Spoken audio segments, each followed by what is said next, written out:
What's up, guys? It's Jerem, host of the WTB podcast on the Hockey Podcast Network, here on the Hockey Podcast Network official YouTube channel to give you my predictions for the Pacific Division. And, God, this is going to be ugly.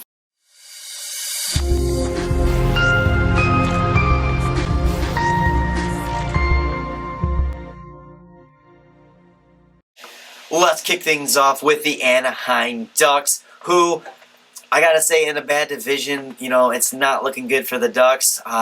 This is a team that really does not have an identity just yet. They got some great young players coming up the pipeline. They got John Gibson, who's going to probably be playing for Team USA in the upcoming Winter Olympics.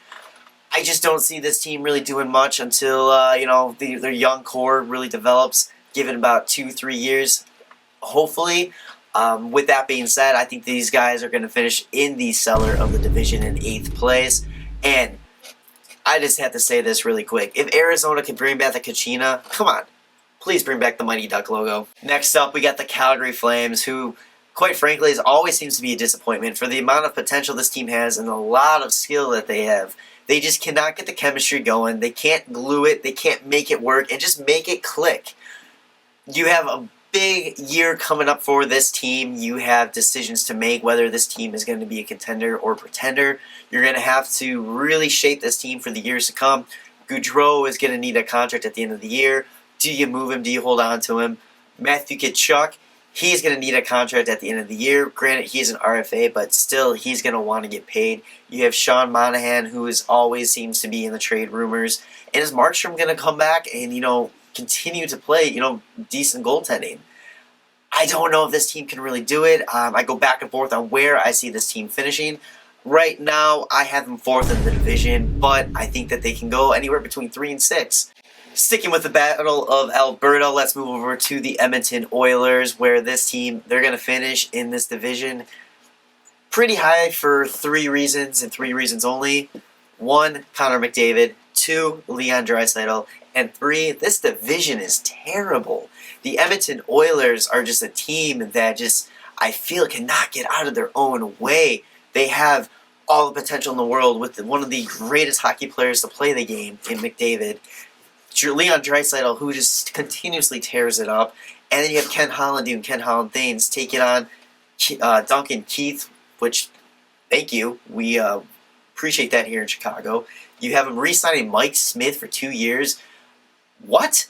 And then you give Nurse a huge contract that I think people talk about Seth Jones being an overpayment. I think Seth Jones is going to look a lot better than Nurse over here. But with all that being said, this team is still, fairly okay because, McDavid and Draisaitl can will this team into the playoffs. They have done it a few times. So I have this team finishing in 2nd. All right, let's hit California up, and this is probably the biggest wildcard in this division, the Los Angeles Kings. This is a team that has a group of veterans who, they might not be the greatest group of players anymore. They might not have what they had back when they won their 2 cups, but they still have a lot to prove, and I think they're determined to show that they can still be a competitive hockey team. Mix that with a very young core that is going to be great in this league. They've done a great job drafting. Now, the question's going to be, can they mesh it all together? Are they going to be able to compete this year? I would love to see them compete. I think they have a very exciting team. I just don't think this is going to be the year that they do it. I think that you're still maybe 1 or 2 years away. I have this team finishing at 6 right now, but much like Calgary, I think they could finish between 5 and 7. I think they really can go anywhere in this division, and maybe if they get hot, they get some solid goaltending, and they can even compete for a top 3 spot. Staying here in California, speaking of old teams, the San Jose Sharks are next on the list, and unlike the Kings, this is a team that I just don't see really doing anything at all this year. I think that they are just way too old. They have a lot of guys making a lot of money that's really handicapping them from being able to go out and pick up guys and make moves that they are going to need to really just take this team to the next level. And not to mention, I think the biggest story going into this season, that's been the story all the offseason, is Evander Kane. Is he going to play for the team? If he does, what kind of distraction is he going to be? And if he does play, you had many players saying that they refuse to be in a locker room with the guy. what is the chemistry going to be like in this team? Who's going to want out? Who's going to stick around? Way too much off-ice drama that I just don't see this team competing, and I honestly think that they have potential to finish 8th in this division, but for purpose of this video right now, I got them in at 7. Alright, next let's talk about the new kids on the block, the Seattle Kraken. This is a team that I cannot wait to see out there, mainly because of those sexy uniforms. The biggest complaint I have about those are the gloves, the pants. The best option was navy. You have all those colors, you can't mix a little bit, make it something a little bit more exciting. Alright, I digress. But the Seattle Kraken are set up, kind of set up for failure. Unfortunately, the bar is set so high thanks to what Vegas did in their first season that a lot of these new fans that are jumping on the bandwagon because of the new thing in town, they're going to expect a lot, and this team just, I don't think, is built the same way that Vegas was built. This is a team that's built to be competitive in 3, 4, 5 years when the salary cap is going up and they're able to spend a little bit more money. Arguably have one of the better goalie tandems in the league. Great defensive hockey. I think that they are going to shock a lot of guys. I do think that they can fight for position in this playoff hunt. Right now, but with that being said, too many questions offensively and everywhere else around the team in this division. As bad as it is, I still have them at 5th. Alright, let's head north of the border one more time and talk Vancouver Canuck hockey. This is a team that, much like the Calgary Flames, they have the skill, they have the potential, they just haven't been able to make it click. It's going to be very interesting to see what happens with this team this year. Luckily, they were able to avoid major distraction by getting Pedersen and Quinn Hughes locked down for very team-friendly deals. They really have a decent back end. They have some solid scoring.